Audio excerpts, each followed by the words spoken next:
চাচি ভাতিজার প্রেমে পড়েছে। আসলে এবার তাদের মুখে আমরা বিষয়টা ক্লিয়ার করব, আসলে ঘটনাটা কি ঘটেছে। কারণ অনেকে অনেক ধরনের, অনেক অনলাইন, অনেক মিডিয়া, অনেক অনেক ধরনের নিউজ করেছে, কিন্তু আসলে এখন আমরা সরাসরি সেই তাদের কাছে হাজির। আপনারা তাদেরকে দেখে বুঝতেছেন যে আসলে চাচি ভাতিজার বয়সটা, কিন্তু আসলে এখানে লুকানোর কিছু নেই, কারণ তারা একদম ওপেন ক্যামেরার সামনে এসেছে। তারা বর্তমানে স্বামী স্ত্রী। আসলে এই বিষয়টা আমরা প্রথমে এই বোনটির কাছ থেকে জানবো, তারপরে আসলে শুনবো কি ঘটেছিল। আসসালামু আলাইকুম। একটু জোরে বলবেন, কেমন আছেন? আর একটু জোরে বলুন। আজ জানি আপনি শারীরিকভাবে অসুস্থ, আসলে কি ঘটনা ঘটেছিল একটু বিষয়টা যদি ক্লিয়ার করতেন। আচ্ছা, আমরা একটু তাহলে আপনার কাছ থেকে একটু জেনে আসি। আসলে উনি লজ্জা পাচ্ছে, আসলে কি ঘটেছিল আপনার নামটা বলেন একটু প্রথমে। আমার নাম সোহান। সোহান, কি করেন আপনি? পড়ালেখা করি। পড়াশোনা করেন। আচ্ছা, কি ঘটেছিল একটু বলেন তো, একটু শুরুটাই বলেন। এই যে অনেকে বলছে আপনি আপনার চাচির সাথে প্রেম করেছেন, আসলে এই বিষয়টা আপনি ক্লিয়ার করে দেন। আসলে চাচির সাথে প্রেম করা না, এটা আমার সে বলছিল একটা সময় যে আমার কাছে ভালো লাগে। আপনার সাথে প্রথম তার পরিচয়টা ফেসবুকে পরিচয় হয়েছিল। আচ্ছা আচ্ছা আচ্ছা। এই জায়গাতে সে বলতো যে আমার ভালো লাগে, কিন্তু আমি তার পারতে দিতাম না। পরে একটা সময় সে অনেক আমাকে বুঝাইছে, পরে আমি তারে মানছি। আচ্ছা, এটা পরিচয় আপনি বলেন, আপনার মানে কিভাবে ঘটনাটা ঘটেছে। আসলে পুরো বিষয়টা যদি ক্লিয়ার করেন, এটা আপনার জন্য ভালো, আপনার পরিবারের জন্য ভালো, যেহেতু এখন আপনি আপনাদের বাসায় আছেন আপনার স্ত্রীকে নিয়ে। তো এই বিষয়টা যদি একটু পরিষ্কার বিষয়টা ক্লিয়ার যদি না করেন, তাহলে আসলে আপনাদের কে নিয়ে একটা ভুল ধারণা থেকে যায়, বা দেখা গেছে বিভিন্ন জনে বিভিন্ন ধরনের নিউজ করবে। তো এই বিষয়টা যদি আপনি একটু ক্লিয়ার করেন। ওই তো চলতে থাকে, পরে ঈদে হয়, ঈদের সামনে। মানে কতদিন আগে আপনার সাথে তার সাথে প্রথম ফেসবুক পরিচয়? 9 মাস আগে আপনার সাথে ফেসবুকে পরিচয়। আচ্ছা, তারপরে কথাবার্তা হইতো। পরে ও আমার বলতো যে আমার বিয়ে করতে হবে। আমি বলছিলাম হ্যাঁ আমি বিয়ে করবো তোমাকে। পরে বিয়ে করতে চাইছি। পরে আব্বু আম্মু একটু দাম ছিল, যে মানে তার জন্য আব্বু আম্মু আমার বলছিল যে না, অন্য কোথাও বিয়ে করাবো। পরে আমি তাদের বলছিলাম, তো তারা বলছে কোর্ট কামাজি সমস্যা হবে, ঠিক আমার বিয়ে করায় না। পরে বলছি, পরে ও বলছে যে আমি তোমার বাসায় যেতে চাই।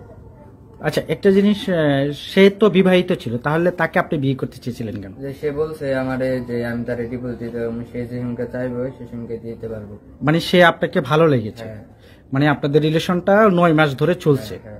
তো আচ্ছা, সে যে একটা জিনিস বলতেছে, সে আপনার চাচি হয় সম্পর্কে, বা আপনার পাড়ারই মানে আপন চাচি তো না, পাড়া প্রতিবেশী। ওটা তো হয় পাড়া প্রতিবেশী। আচ্ছা, তো এখন তো আপনার সেই স্ত্রী, তো এই যে বিয়েটা কি তার অনুমতি ছিল, তার পরিবারের সম্মতিতে, নাকি সে আপনার বাড়িতে আসছে আর আপনার আইন অনুযায়ী যেভাবে নিয়ম কারণ সেভাবে বিয়ে করেছেন? আইন অনুযায়ী যেভাবে নিয়ম কারণ হয়েছে এভাবে বিয়ে করেছেন। আচ্ছা, ফেসবুক থেকে পরিচয়, তারপর আপনাদের দেখা সাক্ষাৎ হয়েছে? আচ্ছা, আপনার নামটা একটু যদি বলুন। ফরিদা ইয়াসমিন মিতু। আসলে আপনাদের পরিচয়টা তো কিভাবে হয়েছে আপনার মুখ থেকে আমরা একটু শুনতে চাচ্ছি। পরিচয়টা আসলে ফেসবুকে কথা হয়েছে। ফার্স্টে ফ্রেন্ড হিসেবে কথা বলছি, তো ফ্রেন্ড হিসেবে কথা বলতে বলতে রিলেশনে কেমন উঠে গেছে জানি না। আমি আর আগে প্রপোজ করছিলাম, ও রাজি ছিল না, এটা সম্ভব না। মানে সে রাজি ছিল না, আপনার তাকে রাজি ছিল না, যে এটা সম্ভব না। মনে করছে আমি মনে হয় তার সাথে মজা করতেছি, মানে এরকম কিছু ভাবছে। তো পরবর্তীতে যখন দেখে যান আমি সিরিয়াস, আসলে এটা খুব ভালোবাসি, তো সম্পর্কটা এরকম ভাবে আমাদের গভীরে চলে যায়, এখন বিয়ে পর্যন্ত এসে পড়ছে। আচ্ছা, আপনার একটি বাচ্চা আছে আমরা শুনলাম, এটা কি সত্য? না, বাচ্চা আছে, কিন্তু আমার হয় না। ওটা আমি পালতে আনছিলাম। ও, মানে আপনি পালক বাচ্চা? কেন পালক বাচ্চা নিয়ে আসছিলেন? পালক বাচ্চা আনছিলাম, আমার হাজবেন্ডের প্রবলেম, এই জন্য আনছি। তো আপনার ওই আগের যে এক্স হাজবেন্ড ছিল, তার সাথে কি আপনার পরিবারের বিয়ে দিছে, নাকি তা সেটা রিলেশন ছিল? না, এটা পরিবার থেকেই হয়েছিল। আচ্ছা, বিয়ে করেছিলেন কতদিন হলো? বিয়ে করছিলাম তা আপনার 4 বছর। 4 বছর। তো আপনার হাজবেন্ডের যে সমস্যা ছিল, এরপরে তাকে তো চিকিৎসা করানো হয়নি নাকি? না, চিকিৎসা করানো হয়েছে, সমস্যার সমাধান আমি নিজে থেকে এসে করছি। নিজে থেকে এসে ভালো লাগে না, নিজে থেকে এসে করছি। আচ্ছা, এখন যে নিয়ে যে বলতেছে বিভিন্ন ইয়েতে বলতেছে আপনারা চাচা ভাতিজি, আসলে এটা ভুল, এটা ভুল ধারণা। আমি পাড়া প্রতিবেশী হিসাবে হইতে পারি, কিন্তু রক্তের সম্পর্ক, রক্তের কেউ নেই, এটা রক্তের কেউ। এই ফেসবুকে মানুষ এমন বাজে বাজে কমেন্ট করছে, দেখে খুবই খারাপ লাগছে। একটা মানুষের সম্বন্ধে এইভাবে করা ঠিক না, না জানে না বুঝে।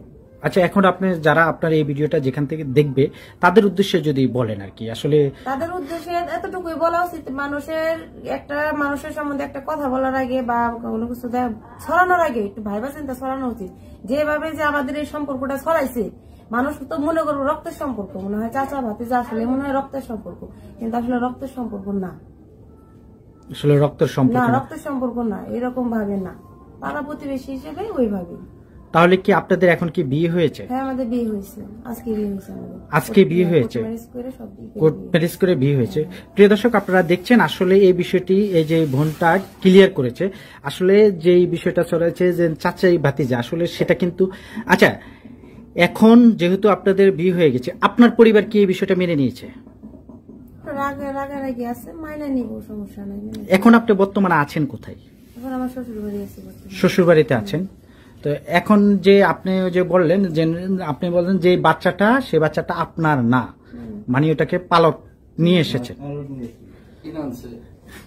আসলে কিভাবে নিয়ে আসছেন একটু বলবেন? ওটা মানে আমার হাজবেন্ডের বাচ্চা হয় না দেখে 50,000 টাকা দিয়ে ওটা আনা হয়েছে। মানে এই দেশে তো বাচ্চা কেনাকাটা হয় না, বাংলাদেশের কোনো এইরকম আইন নেই যে বাচ্চা বিক্রি হয় বা কেউ কিনে। তো এটা তো হয় না, এটা অনেক দূরে থেকে আনা হয়েছে। পরিচয়টা আমি দিতে পারবো না, কারণ লাইফটা নষ্ট হয়ে যাবে, আমি বলতে পারবো না। এখন বাচ্চা কোথায়? এখন বাচ্চা আমার শ্বশুর বাড়ি আছে। মানে আপনি যেখানে আছেন এই শ্বশুর বাড়িতে না? তারা রেখে দিচ্ছে, তারা দিব না বা আমি আনবো, মানে তারা দিবে না, আমি আনবো না, তারাও দিবে। ওই বাচ্চারা কতদিন লালন পালন করেছে? 3 বছর। 3 বছর? 3 বছর বয়স বর্তমানে। আচ্ছা, ওটা কি ছেলে না মেয়ে? মেয়ে। আচ্ছা, মেয়ে। প্রিয় দর্শক, আপনারা দেখছেন। আচ্ছা ভাইয়া, এখন আপনার পরিকল্পনাটা কি একটু যদি বলেন? যায় যে আপু একটা অভিযোগ দিয়েছে, অনেকে বাজে বাজে কমেন্ট করে, মানে তাদের উদ্দেশ্যে আপনার বলা কি আছে? এখন একটা মানুষের বিষয় না জেনে না শুনে আগেই মানুষের মতামত করাটা ঠিক না। একজন মানুষের মতামত করার জন্য একজন মানুষের জীবনটাও যেতে পারে। মানুষের এমন ভাবে ছাড়ছে, মানুষ করবো না কেন কমেন্ট? এমন ভাবে লেখা ফেসবুকে ছাড়ছে, মানুষ তো বাজে কমেন্ট করবোই। সবকিছু দেখা যায় না, বুঝে যদি এই ধরনের বাজে ভাবে ফেসবুকে ছাড়ে, আমাদের কি লাগে না? ভালোবাসাটা কি অন্যায়? ভালোবাসাটা তো আর অন্যায় না। বলেন আপনার সেই কষ্টের কথাগুলো বলেন। মানে কষ্টের কথাগুলো আর কি বলবো? এখন যদি কষ্টের কথাগুলো বলি, এগুলা নিয়ে আমার হাসি তামাশা করবো। সে তো আমার অনুরোধ যে এইসব জিনিস নিয়ে জানি কেউ বাজে কমেন্ট না করে। আসলে মূলত এখন আমরা যে কাজটা করতেছি, আপনার জিনিসটা খুলাসা করতে। হ্যাঁ, আমি আসলে শেষ হয়ে যায় আসলে যে আপনারা চাচা ভাতিজিয়া না, না না, আসলেই তা না। সেই জিনিসটা একটু খুলাসা করে বলে দেন। 100% না, আমরা চাচা ভাতিজা না, এখন আমরা স্বামী স্ত্রী। অনেক দূরে। প্রিয় দর্শক, আপনারা শুনছেন আসলে এখন তাদের তারা যেই ঘটনাটি ঘটছে, এটা কিন্তু তারা ক্লিয়ার করে দিয়েছেন। তো সেই বিষয়টি আপনাদেরকে জানিয়েছি আমরা। আপনারা আমাদের সাথে থাকুন, আমরা একদম তাদের মূল ঘটনাটি আমরা বের করার চেষ্টা করছি এবং সেটাই কিন্তু তারা বলছে। ভালো থাকুন, আসসালামু আলাইকুম।